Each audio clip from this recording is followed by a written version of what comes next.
Welcome to the Nick Blevins Family Ministry Podcast. Our goal is to help you maximize your church's potential. You'll hear from top leaders in children's, student, and family ministry about the principles and practices they use. Now here's your host, Nick Blevins.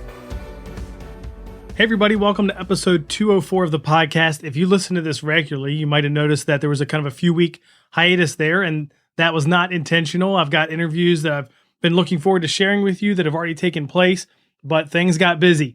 And I'm sure you can understand that. Our church launched in-person outdoor services this past weekend.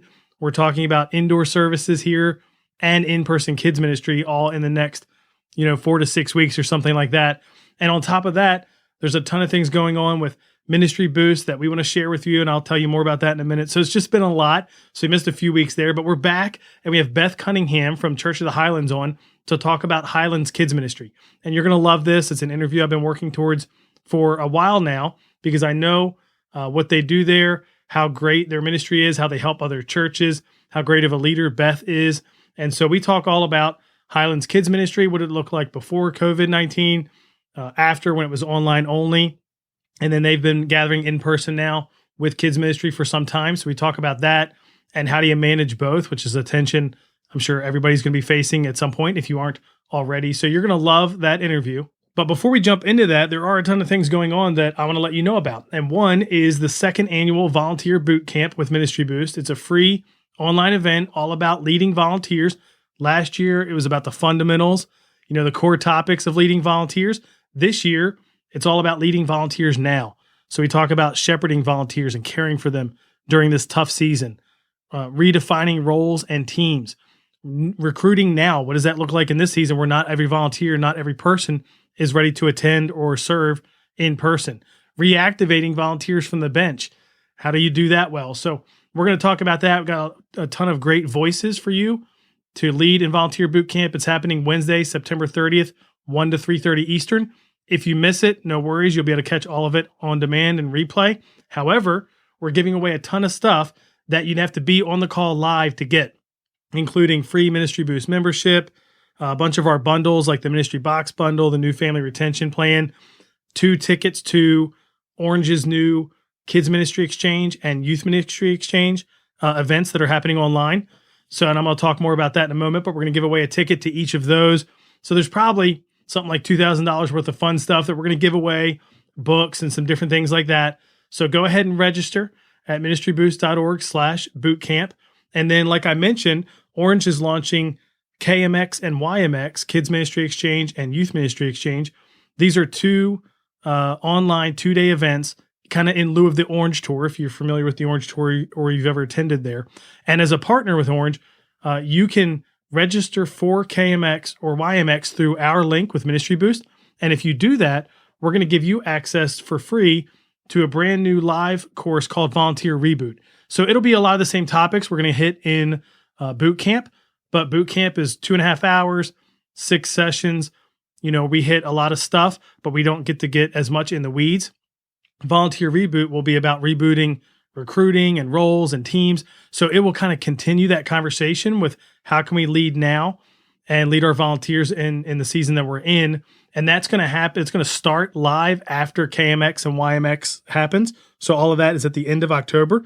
But if you were thinking about registering for KMX or YMX, or maybe you weren't thinking about it, you should, and you'll get the Volunteer Reboot bonus for free from us if you use our link. So just go to ministryboost.org. You'll be able to find a link there, or it's ministryboost.org/ministry-exchange. And if you're on our email list, you'll see emails about that. But that's a bonus you'll be able to get. And then we started last month by getting folks that wanted to order these custom designed boxes to send to families in your ministry. And we placed an order with a bunch of churches. I think we ordered like 15,000 boxes or something collectively with all of us, which is great because we got the best price you can get.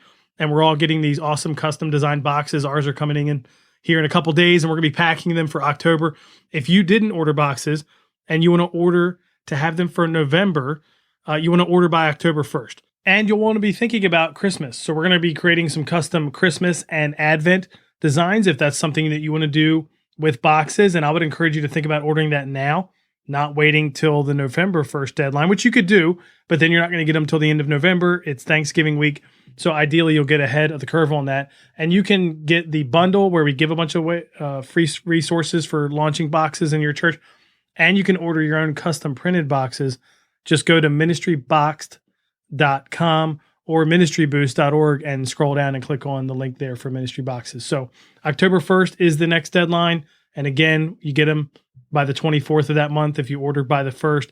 So be thinking about that. I know a ton of churches are going to be placing an order that weren't able to order last month, and we're excited about using ours. We've heard great rave reviews about, we did bags for August and we made them in August for September. And now we're, using these custom design boxes in my church for October, and families are really excited, and I'm excited too. So if you're going to do that, check out ministryboxed.com. You can actually get all of these links from the show notes, which might be the easiest thing. Go to nickblevins.com/episode 204. We'll have links from this interview as well, but that is enough announcements, right? So let's get into the interview with Beth Cunningham of Church of the Highlands. Well, today I'm talking with Beth Cunningham from Church of the Highlands. Hey, Beth, how you doing?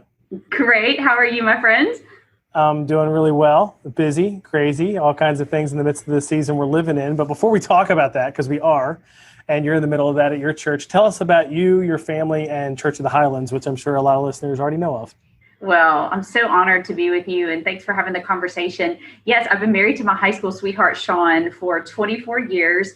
And when you're married to your high school sweetheart and you're driving down the road and he makes fun of the way you drive, you're like, dude, you taught me how, there's Nice. just no, right? And That's so awesome. It's a blessing and a privilege. And we have 2 children. My daughter is a senior in college and a newlywed. And actually, she and her husband both serve on team here at Highlands. He is a cinematographer and writes, actually, I would say he's the theological backbone of our Highlands Kids curriculum and content, writes all of our Bible stories and really produces our content. And my daughter is in digital media and communication. Actually, anything you see Highlands Kids is her work. So it's a family ministry here. And my son, Tyler, just graduated high school, is getting ready to start college in the fall. He's going to stay here in Birmingham. We're not sad about it. And so, yeah, that's our family. And it's fun having our semi-adultish kids around us, right? And so That's a blessing. And I've been on team here at Highlands for 13 years. And what a blessing and a gift that has been for our family. And, I've been in this children's pastor position leading our family ministry for the last 9 years. And I serve on the lead team with Pastor Chris, and just blessed to have been on this journey. But we're a multi-site church, primarily based here in Alabama, with 21 campuses, getting ready to open 2 here in COVID season, which is fun and crazy, hopefully in the next month or so. We have 1 location in Columbus, Georgia, right there on the borderline of the state. But, multi-site church with just a very clear vision. We say to people, we do 4 things. We have 4 core values here: that we would see people have a life-giving relationship with God, that they would know God, that they would find freedom, which we believe is best expressed in relationship with one another. It's our commitment to small groups, that they would discover their purpose. Again, probably what Highlands is most known for is the growth track, right? That we believe that every member is a minister, and that begins, them discovering their spiritual gifts and walking in their God-given purpose, and that together we'd make a team, that we would be on a team, making a difference in the world. So yeah, that's really what we're about. We say we do 4 things and we try to do them well, but we're always learning and growing. And my goodness, 2020 is definitely thrown us some curveballs, especially in kids ministry, right? And in HK, we'll say that our job is just to reflect the vision and calling of our local church, and we work real hard to do that in our kids ministry. People ask me all the time, what's the one thing you would say about Highlands Kids? And I would say, to break it down, we tell kids the truth, right? 3 John 1:4, I have no greater joy than to hear my children are walking in the truth. And when I think about all of you who serve in family ministry, committed to the next generation, committed to Gen Z, I think of that's essentially what we're doing. We're telling them the truth, making church a safe and fun place so that we can deliver the truth of God's word. And that's what we're passionate about. And that's, it's a great privilege. Blessings to all of you who are serving this incredible generation. I believe personally they're going to change the world in Jesus' name, right? For such a time as this. They were born and being raised in the midst of a pandemic and all kind of things, but I have great hope for Gen Z. And so we're excited to be a part of their little lives. It's a miracle, right? Yeah, definitely. Mm-hmm. And like you were saying, we're in the midst of this pandemic, so things look a little different now. But I did want to ask, what did like Highlands Kids look like? Just kind of overarching strategy, big picture, pre-pandemic. What was the approach, the strategy? Were some like key things about it that you would describe to somebody who was never seen it or heard of it? Right, absolutely. So for us, when we talk about Highlands Kids, we're talking about essentially 4 distinct dream teams is what we call our volunteer culture, 4 distinct ministries that are under that umbrella. One would be our elementary ministry. Obviously, that's for us at 1st through 5th grade. We do elementary ministry in one room. So we're a multi-site church. So we're a one stop, one shop for elementary, and a very small groups based ministry. So we can take one large cafeteria room in a school. Many of you might be in those types of settings, and we're able to try to achieve that age groups, the age group relationship connection through groups. We believe children learn best in circles, not rows. We'll talk about that later. So elementary is huge. And then our nursery preschool team for us, that's, obviously a baby as young as 6 weeks through kindergarten. And that's what we call our preschool team. And then our family check-in team, those are really important people, the ones who are our guest services and security and making families feel warm and welcome as they come onto our property. And then finally, all special needs ministry, actually a ministry we call Highlands Haven. So whether that's, our special needs accommodations that we make in children's ministry, but also everything from sign language interpretation in an adult service, any type of accommodation ministry actually falls under my leadership here at the church. And that's a wonderful thing to get to serve, our families as their children grow through the different phases of life and are part of Highlands Haven, we call it. So those are our 4 teams. And obviously, in kids ministry, a big focus on Sunday, right? Sunday's got to work. We want to deliver an excellent Sunday experience to our families. And, we think hard about creating an environment on a Sunday where, I always think there are 5 lenses a parent looks through. So many times in kids ministry, we think about where's the funny moment for the kid, where's the fun giveaway, all of these things. But I think that one of the things that we have to stop and step back and think about our experiences, really it's mom and dad that are determining whether we get an opportunity to meet with Johnny and Susie, right? And so there are 5 things we think parents are looking for. We think about them all the time. Just really quickly, parents want an easy drop off. So we're always evaluating our experiences through how easy is it for mom and dad to come into this environment. And I don't just mean ease of signage and classroom location, although those things are important. And we're looking at that when we decide, is this going to work for us in portable church?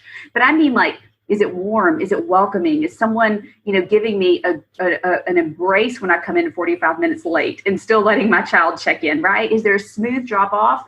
I think that parents are looking for, and we'll talk about this with COVID, but a really safe and clean environment. And I don't think that's ever been more important than now. But it can't just look safe and be clean. It's got to feel safe and feel clean to a mom. And so perception in those few minutes is critical.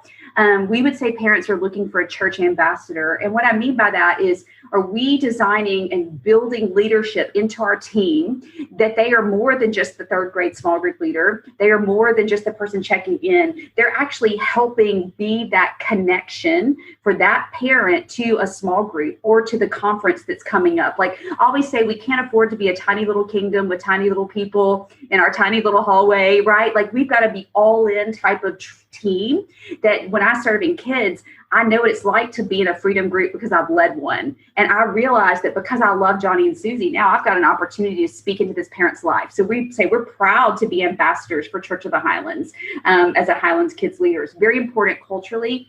4th thing we know, parents want their kids to learn something. So we know that when a mom and dad picks up, they want to believe, especially true of the Bible Belt South, my goodness, they want to know that you taught their kids something, right? They may not know it, but they want to know if their kid learned something. So we take that value because we want the children to learn the Word of God. We also understand for that relational connection, mom and dad want to believe that they've learned something. And where is that value translating? And finally, I think the last thing that we are always thinking about as we evaluate and tweak our experiences is parents really want to pick up a happy child. Like they really do. And that's where I always say that the preschool at Church of the Highlands would literally, the toddlers would find a way to tear the concrete building down if the safety pop was not in the bag at the end, right? Like it's the smallest things, it can be a bubble machine in a 2-year-old room. You just don't know. It's the little details that help bring joy to a child's heart and make church a place that they want to be a part of.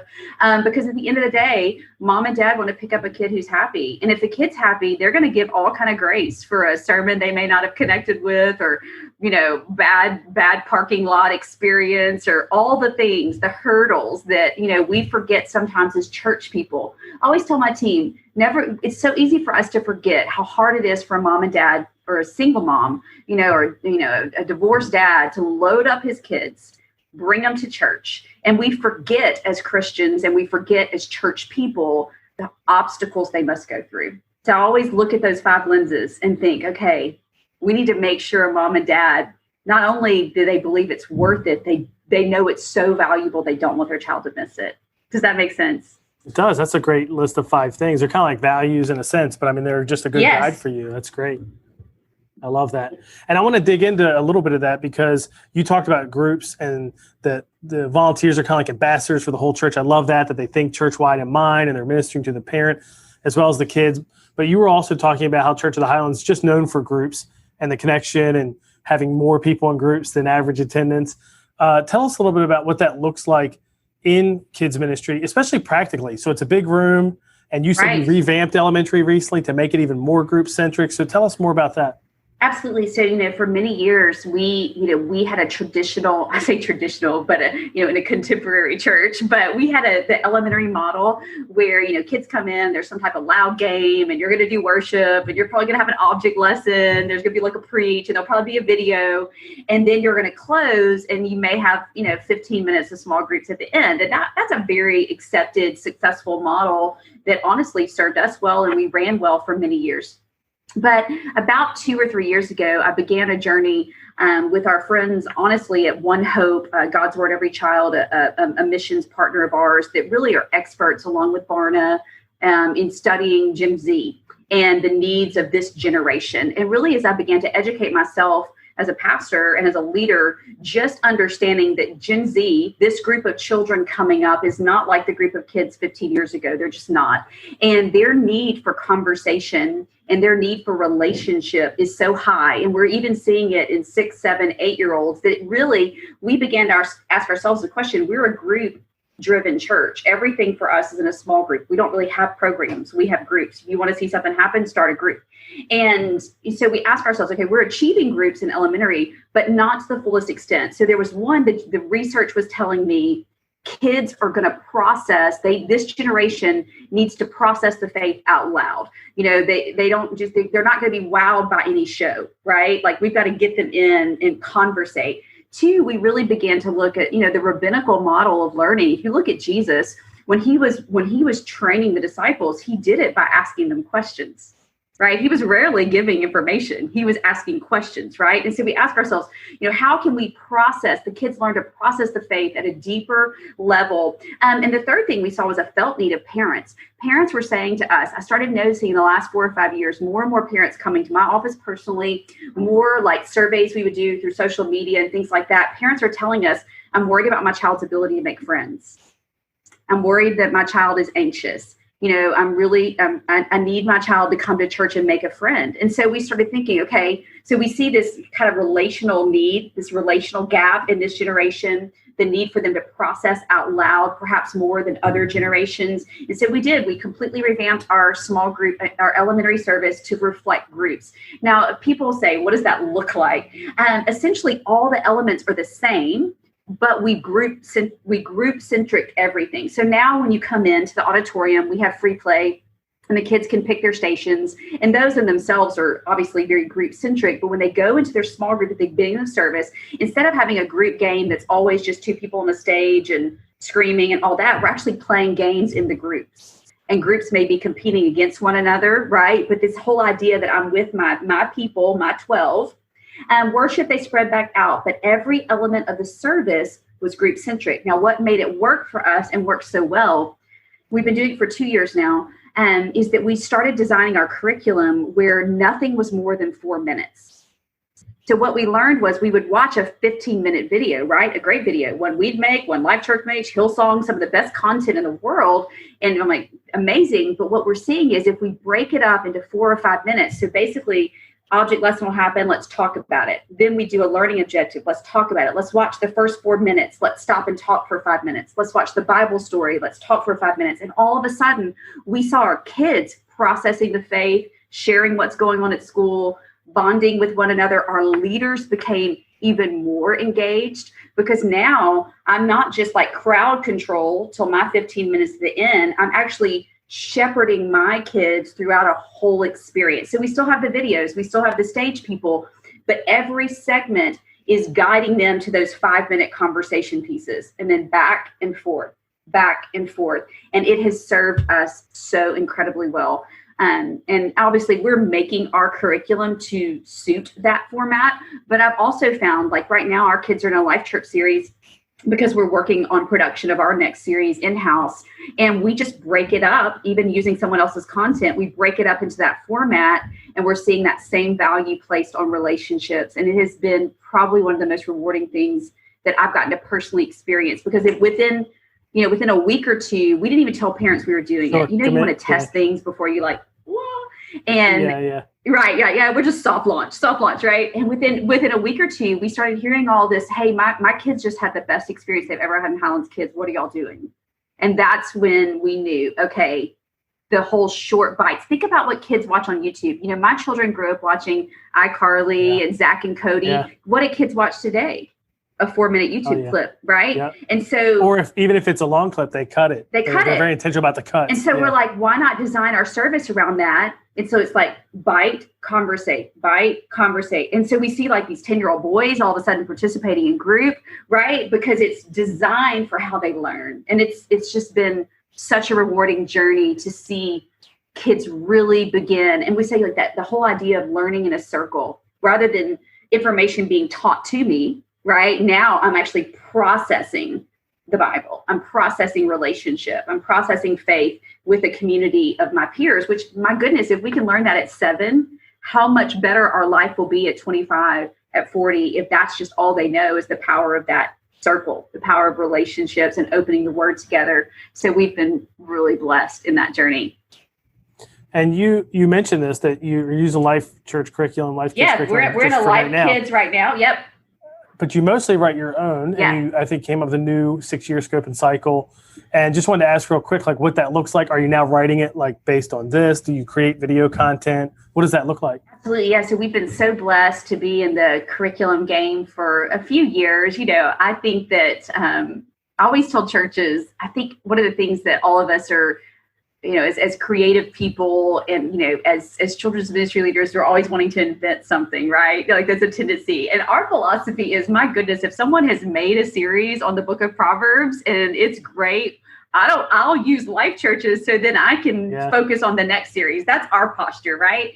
But yes, we went on a journey to develop a scope and cycle, and you can see this at our version of an open site, which is growleader.com.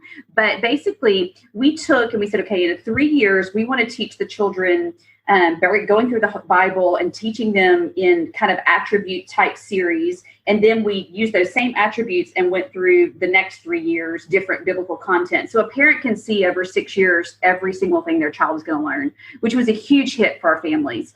The other thing that we did was we decided, I mentioned that we're in one room for elementary, but we made age objective learning goals for every grade. So like right now, my team is writing and producing a series, a 4-part series on the book of James, because in our scope, every year, there's at least one book study and one character study, along with, here's a series on purity, here's a series on honor, topical.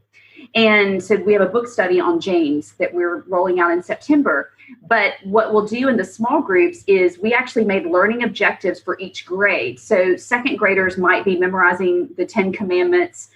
Third graders might be working on the fruit of the spirits. But I looked across, just many churches and just even our own journey as a, kind of a mega church. And one of the things that I think the seeker movement has done so well in the American church is, we made church fun, like thank you Willow Creek in the 80s, right? And all the great churches that went ahead and make make church an inviting place for anyone to come. But one of the things that perhaps that all of us have gotten, just making sure with this generation, we've seen just declines in biblical literacy, right? In the last 30 years, the American church across the board.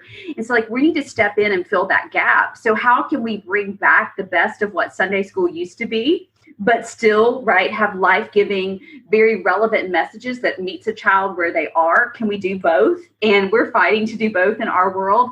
So in each of our grades in elementary, in every small group, they actually have like a task box. They're working through memorizing some of those key things. And that's been super rewarding to see that. Just again, can we raise the biblical competency in this generation and still make the big idea of the big story land? Because we're never going to get away from that. At the same time, I want my kids to know the 10 Commandments.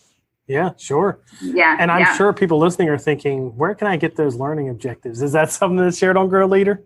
It is actually. So basically, if you're at growleader.com, you can, so the resource would be the Highlands Kids Parent Learning Guide. And you can see the book that we produce for our parents. And again, and we have freedom in all of that to kind of adjust those learning guides. But yeah, you can see that what we deliver to our parents, it'll show 3 years of the 6-year scope and cycle on growleader.com and all those objectives. But our parents, again, a large, very seeker, very diverse church. And we were blown away by how well our parents responded to just knowing this is what we're doing. Like, we're intentional. We have a plan for your child's faith formation. We have a plan for their biblical literacy, and our parents really loved and appreciated having that document given to them. Yeah, I bet. I feel like I could keep talking forever just about like what Highlands kids looked like pre-pandemic and some of these changes, but we can't get away without talking about now, especially since you gathered in person for the last 2 weeks. But before that, what did Highlands kids look like online? Like when you had to make that shift, were things already in place? Was it like a lot of churches and nope, nothing was in place? Let's get everything online, and how to go? Oh, my friend, it was like that. Oh, my goodness. It's a Friday morning meeting. And then, wow, we're online on Sunday. So we were in that boat. Yeah. Like many of you were like, is this real? Is this happening? Oh, my goodness. Are we fixing to not gather? That was our situation. And essentially, yeah, we were makeshifting it. We had a great social media presence. Like that's, many of our families follow us through that route, and, we tell stories and capture images. And I feel like we've done a good job on that. We had a very poor no one was, we just weren't thinking about trying to do Highlands Kids online. It was a whole new day. And fortunately for us, because we do make, probably 80% of our curriculum in a year is going to be in-house in elementary. And then in preschool, we're very committed to the Bible app for kids and, the partnership with One Hope and Life Church. And we love that content. So, we knew that we could roll that pretty copyright friendly, right? That was the big thing is, oh my gosh, are we breaking the law? We probably did break the law 1 or 2 times. We didn't mean to, you know what I'm saying? Sure. Like, you're just like, what's legal? What's not legal?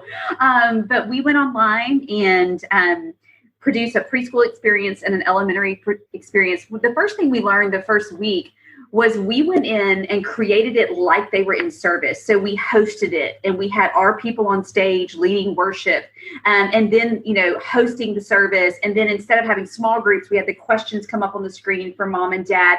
And really our take was, we want to help a parent now guide their child through the experience. And we've really stayed true to that, creating 2 service experiences, one for preschool and one for elementary every week. Now, the interesting thing now is, it's going to be double the work because now we're still needing to capture those worship sets and those hosting moments and put the package together online, and then also executing in person. But I can say, people say, will you ever go back to not having kids online? And the answer is no. Like, we're in this game. We're thankful to be in it.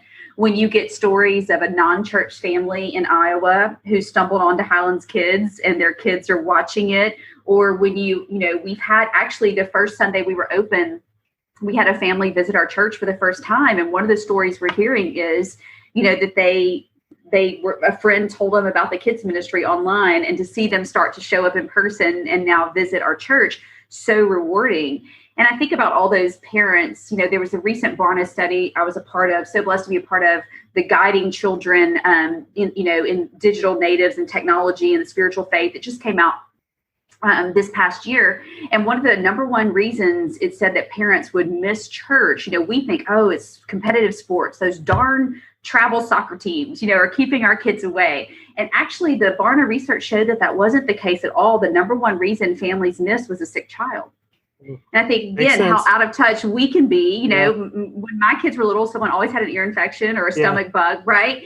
And so I thought, wow, COVID and this having to rush to be online, not only is the evangelistic side of its potential so great, but secondly, how much better can we love and serve and care for our families and just meet them where they are, and continue to engage them past pandemic, just in everyday life of a family with 3 small kids. There's something going on. And so we're excited to stay in the game and online and just keep working to figure it out. Yeah. Well, real quick, I have to ask, what was engagement like, between when you launched it in March and April and then all the way through up until now? You've just started gathering in person, but of course you're still online too. Did it drop like a lot of churches?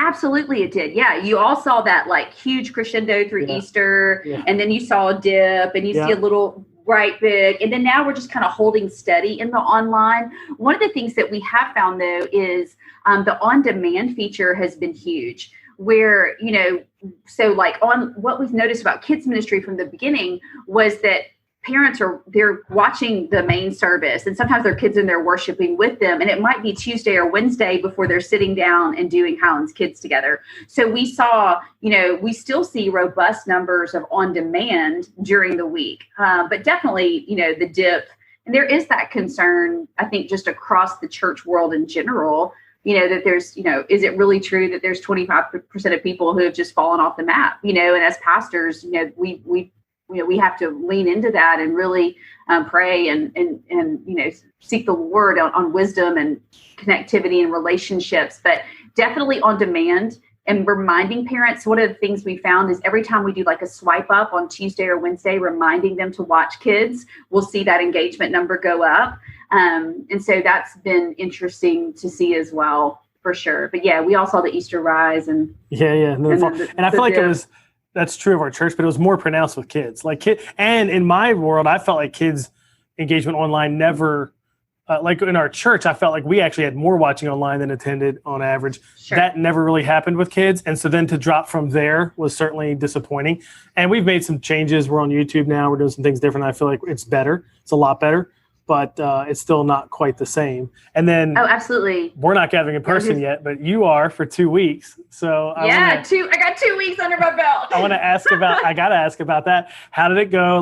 What % of people showed up? What did kids ministry look like? Maybe some of the key things that were different, some precautions, because there's people listening who are launching, have launched, they would love to learn. And did you change anything? That's my other big question. Between week 1 and week 2. Exactly, between week 1 and week 2, we did not change anything. So I felt like pretty good then.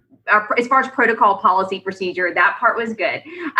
Interesting thing, percent-wise, I think, we saw about 20% pre-COVID, our last Sunday in March. And then the second week, that was about up to 30%. So I think we're kind of trending in that 20 to 30% of kids that are coming back, which, thank goodness for our friends at Life Church and others who have been doing this for a few months. So we've been able to learn, some of their trends and just understanding who's ready to come back. I think one of the things that is most interesting with people as far as the plan of resuming in-person services was really gauging where our team was. So I think it's interesting, we're ready, but really we're not ready if I don't have my dream team or, your volunteer base to pull it off. So we did an extensive survey that went out to our dream team in kids ministry 2 or 3 weeks before we were planning to launch, really just assessing who's really ready. We know we pulled you before, but now we're getting ready to pull the trigger. Who's really ready to come back?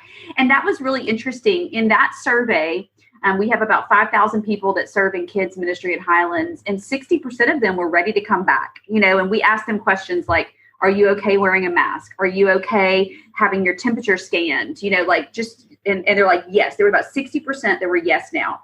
And then there were 40% who were not. And of that, it was interesting. We asked kind of diagnostic questions like, when they would be ready, when cases go down in our state. when a vaccine is available, just trying to posture and understand where are our people. And the biggest thing is just making sure that as a person who we want to have a healthy team, it's we want to celebrate all the team members who are ready to come back. And we want to equally celebrate and add value to all the team members and find ways for them to continue to serve at home. So I think that's one of the challenges as you begin resuming in person, is thinking through that lens. Same thing with our families.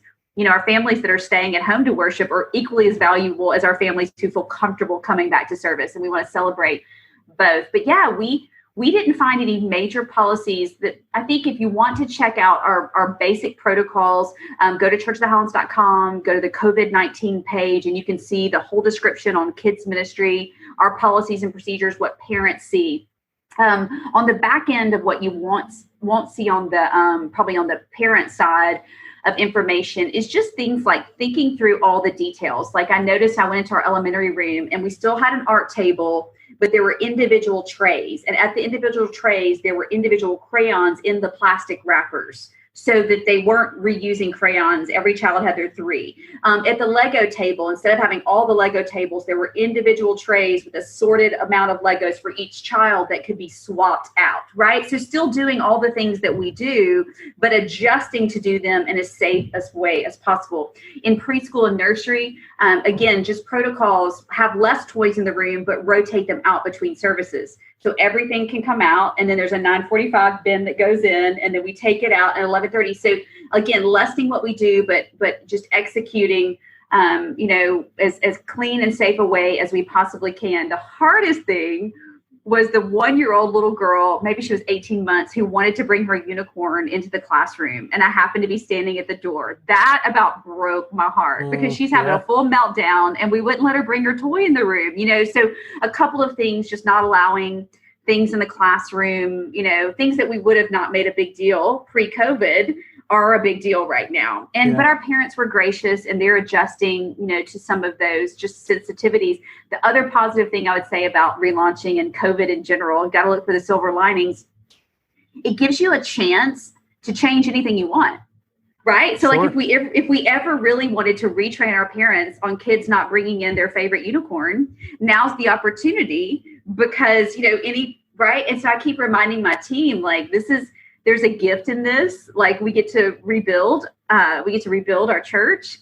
We get to rebuild our kids ministry. And so everyone's so gracious. The ones that are coming are so thankful to be back, that they are being incredibly understanding and accommodating to all the little hoops that we're asking them to jump through. Only one parent can drop off, limiting hallway space, all those things. People were over the top kind. So be encouraged with that. Yeah. Did you do just a couple specific questions? Did you do temperature checks of volunteers? Do they wear masks? Do you do yes. kids temperature checks, things like that? We do. We do. We have a health screening for all of our volunteers. So they have to answer the questions, and then they have to have, the contact free thermometers. Every volunteer, dream teamer at Highlands, everyone who serves is temperature checked. And passes the health questionnaire. That's not just in kids, that's everywhere. And then in kids, yes, we are scanning every child and asking, we have a wellness table set up. And so when a parent comes in, they stop first at the wellness table and go through that quick process. Then they queue into the check-in line, check their kids in. And then we ask that only one parent drop a child off, and that same parent be the one to pick up. Again, just trying to keep the hallways as free and clear as possible. But parents were, again, overall very gracious.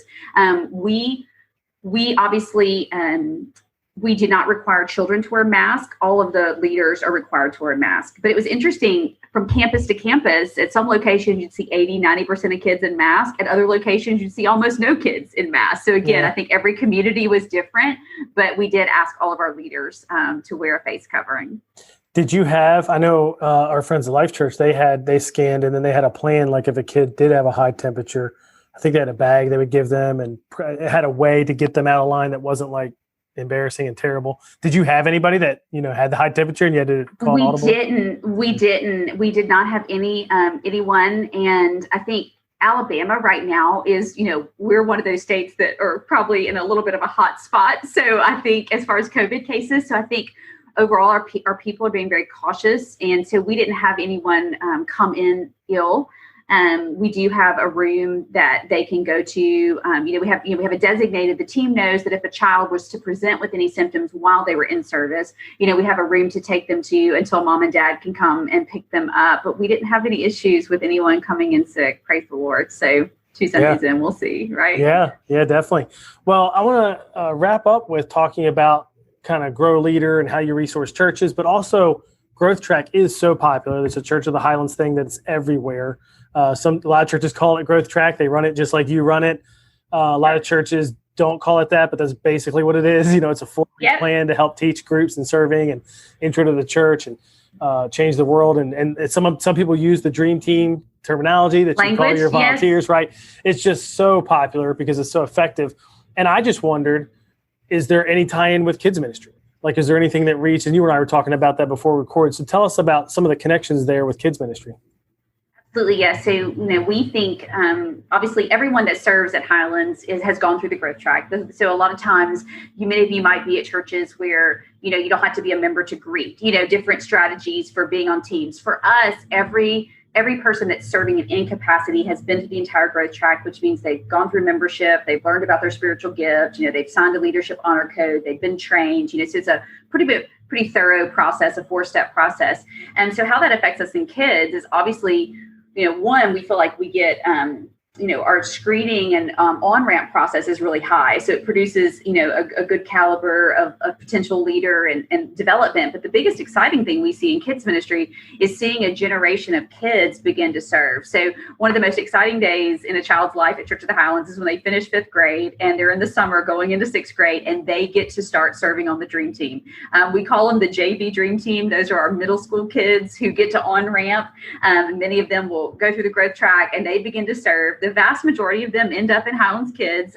They can serve in a few other teams in the church, but they want to be in HK, which basically means we're the second youth group of Church of the Highlands. And we have it's a blessing. And, I always think, I think about one of our pastor's sons who began serving here when he was 4 or 5 years old, like set up back in the day, come with dad delivering donuts to the worship team. And he's 23 now and probably still to this day, one of the best kindergarten teachers I ever had. And I think about these kids, like how beautiful it is to see a 12, 13-year-old begin fully understanding their identity in Christ as they discover their own gifts and purpose, and they serve the next generation. And so we're very passionate about seeing, especially that middle schooler, begin to take steps. And so we make a home for them, and we consider it a great privilege to partner with them in that new season and help them, work out their leadership. And so it's exciting. We have a lot of teens, high school, junior high, college students that serve in our ministry, and we wouldn't have it any other way. They're a ton of fun. And I imagine so they're going through Growth Track. Volunteers have to go through Growth Track. Yeah. But even parents that go through Growth Track, probably it improves their ability to stick at your church and their family to stick at your church. Is there a kids element anywhere in Growth Track in terms of like you get a little peek at that? Absolutely. So basically, when they're going through Growth Track, they're going to learn about the whole of the church. And then one of the exciting things that I was mentioning to you early before we hit record, but one of the big projects that we've been working on that COVID slowed us down a little bit, but our team is developing what we're calling to call Next Steps for Kids, which will be a growth track for children. And one of the things that we have seen, maybe because so many churches use the growth track, so I kept getting asked this question, Beth, do you have a growth track for kids? I'm like, well, obviously we need to work on that. But the real answer was we began to see in our elementary group, especially, that need to develop next steps for a child post-salvation or a child who is considering salvation. There are great ministries, milestones, different programs that exist, but we wanted to create a growth track in keeping with the culture of the growth track that so many churches do use, that would be for a child who can understand what it means to be a Christian, what it means to understand that your design reveals your destiny. God made you on purpose for a purpose. You've got spiritual gifts, your personality, the family you were born in. He's going to use all of those things to help shape your destiny, and really working through creating spiritual gifts assessment for children and understanding their personality type. And then what does it mean to, go public with our faith? And what does it mean to basically, what does it mean to be water baptized? The Bible says they'll know we're Christians by our love. So how do we teach them what it means to serve others as an expression of their faith? And so we're excited. We had hoped to pilot that at our campuses this fall, but probably not happening right now. We're believing God for 2021. Yeah, you got other things that are at the top of the list for sure. Yeah, right now, just making sure Sunday works is top of our list in this COVID reality. And online is still there, that too. And online still needs to be produced, and we still need to get better at it and work at it. So it's a good day to be in family ministry, right? Yep, true. Well, I've really enjoyed talking about all this. I've always wanted to have you on to talk about just what Highlands Kids looks like. Now we're talking about it like 3 different ways, like online and then in person with COVID and pre-pandemic and all that, which has been helpful. How can people connect with you and with Church of the Highlands and Grow Leader and all that? Absolutely. Yes, please. Grow Leader, if you go to growleader.com, and it's free. And so there's absolutely no charge for that, but make sure your church is registered and you have an account. And what that'll do is allow you access to everything that Church of the Highlands does, from our small group, growth track videos, all of our kids curriculum, our leader handbook, which we're redoing because, you need to do some big projects during COVID, but it's only like 3 years old. It's still good. We're working on another version now, but every resource that we have as a church is there at growleader.com. Please use it. Please put your name on it. We want no credit. We have developed a prayer guide for kids for many of your churches that might do our 21 days of prayer. We're in one of those seasons right now. We wrote and developed a prayer guide for children that is available. Again, put your name on it and use it. Anything we have is yours. So go to growleader.com and access that. And then also just to stay in touch with Highlands Kids, follow us at Highlands Kids on Facebook and Instagram. And we would love to also follow along in your journey. We love watching our kids ministry friends, and we learn so much on social media. I get some of my best ideas from following church ministries on social media. I'm like, oh, we are totally doing that. Thank you. Thank you, Instagram. Yeah, exactly. Me too. That's awesome. Yeah. Well, thanks for what you do there for the open-handed nature, that you just share all that stuff, which is just awesome. And thanks for coming on the podcast to talk about it. Oh, thanks for having me so much. I really am glad that we got to have this time together for sure. Well, I'm really glad I was able to have that conversation with Beth. Like I said, that was an interview I've been working towards for probably a couple of years, and I just love what they're doing at Church of the Highlands and with Highlands Kids and how they give all that stuff away. So it was great to hear from her experience. Here are a few action items I thought of coming out of that interview. One would be to check out the Highlands Kids curriculum and resources. If you go visit Church of the Highlands resources, you'll see their curriculum. You'll see they have a baptism guide for kids, a prayer guide for kids, a learning guide, all that stuff, which is just great. I would recommend thinking about, we talked a lot about growth track and what does that look like in kids ministry, and they've thought about that. I would think about that for your church. What is there a need for some type of, is it a 4-week thing? Is it a 2-week thing? Is it a one-off thing in kids ministry, just like there is with adults to help in the early stages of faith development? And then third, think through what online ministry and in-person ministry will look like in your church, and maybe even create a plan if you're not there yet. If you haven't launched in-person gatherings, start thinking through what your plan might be. Now, I told you about something like 73 things in the beginning, announcements before we started. It's all great stuff. You don't want to miss any of it. Bootcamp, September 30th, the KMX, YMX events with Orange, and we'll have that free volunteer reboot course as a bonus if you sign up through our link. Order your boxes if you want to get custom designed boxes. Maybe it's for November, maybe it's for Advent or Christmas or something like that. Go ahead and order those. And then I didn't mention this, but in coming up in an interview, we have Mallory Wright, kids director at Mosaic Church near me, and they're probably the church that was having the best results on YouTube with kids ministry. The other thing is Mallory just launched in-person kids ministry in their church, and she's sharing the videos that she sent to volunteers to help train them and the video that was sent to parents. And so you can get all of that in the Ministryboost Facebook group. Just search Ministryboost, request to join the group. We'll approve you, and then you'll be able to find those videos in there if that'll be helpful for you. All the links and show notes are at nickblevins.com/episode 204. It's probably the best place to get links to all this stuff since there was so much. But thanks for listening. I hope you missed it the last few weeks. If you listen weekly and you noticed it wasn't there in your feed, but we've got a lot of interviews coming up. My favorite kids ministry on Instagram, Mallory, whose church was doing the best I've seen with kids content on YouTube. Mike Clear from Orange is going to talk about how they pivoted to a digital strategy. My friend Todd Lesher is going to talk about what kids and student ministry has looked like at their church with COVID-19, before and after, during, all that kind of stuff.